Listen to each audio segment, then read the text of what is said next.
Assalamualaikum warahmatullahi wabarakatuh. Perkenalkan, saya Oktavianata dari jurusan Hukum Tata Negara kelas C.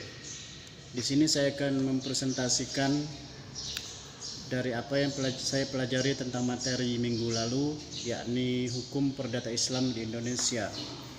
Baiklah, langsung saja. Yang pertama, di sini saya akan menjelaskan apa itu hukum. Hukum adalah peraturan yang dikeluarkan oleh pihak yang berwenang, yaitu pemerintah, yang sifatnya yaitu memaksa atau mengikat, yang bertujuan untuk mengatur ketertiban di dalam masyarakat, yang mana bila ada yang melanggar daripada hukum tersebut maka akan dikenakan sanksi. Kemudian selanjutnya hukum perdata, yaitu aturan yang dikeluarkan guna untuk menjamin hubungan antara orang yang satu dengan orang yang lain sebagai masyarakat atau benda di dalam masyarakat tersebut. Selanjutnya hukum perdata Islam, yaitu aturan-aturan yang dirumuskan berdasarkan wahyu Allah dan Rasul guna untuk mengatur kehidupan mu'alaf dalam hal perdata atau muamalah yang sifatnya pun mengikat atau terikat. Kemudian selanjutnya mengenai latar belakang. Di sini latar belakang ada 3 teori. Yang pertama yaitu teori receptio in complexu. Teori ini adalah teori yang memperlakukan hukum Islam kepada seluruh umat yang telah memeluk agama Islam. Teori receptio in complexu ini dikemukakan atau dikeluarkan oleh Van den Berg dengan berdasarkan kenyataan atau fakta bahwasanya hukum Islam telah diterima oleh seluruh umat Islam. Selanjutnya yang kedua yaitu teori resepti. Masuknya Hindia Belanda ke Indonesia tentu membawa pengaruh atau dampak kepada kebudayaan Indonesia, termasuk hukum Islam yang diberlakukan di Indonesia kala itu.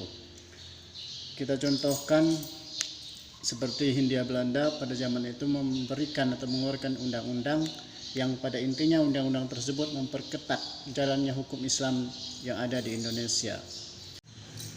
Kemudian teori yang terakhir atau ketiga yaitu teori recepti exit.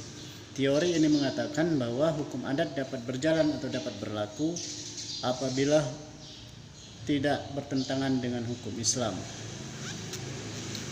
Teori recepti dapat berlaku apabila teori hukum Islam dijalankan. Kemudian apabila ada hukum adat yang tidak sesuai dengan hukum Islam, maka hukum adat tersebut dikeluarkan atau dihapus dari tata hukum. Kemudian poin yang terakhir yaitu hukum perdata Islam dan kekuatan hukumnya di Indonesia.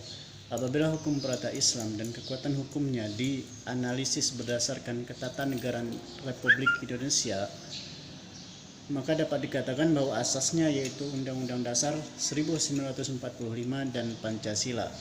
Kemudian apabila ada spekulasi hukum yang menjadi tujuan utama daripada hakim, terutama peradilan agama di Indonesia, yang tertuang dalam pasal 29 Undang-Undang Dasar 1945, maka secara umum dapat dikatakan bahwa hukum perdata Islam dan kekuatan hukumnya asasnya yaitu Pancasila dan pasal 29 Undang-Undang Dasar 1945.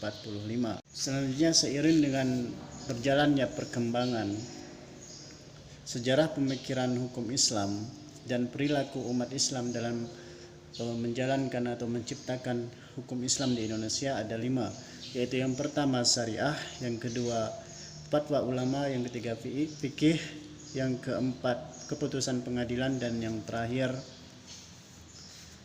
perundang-undangan.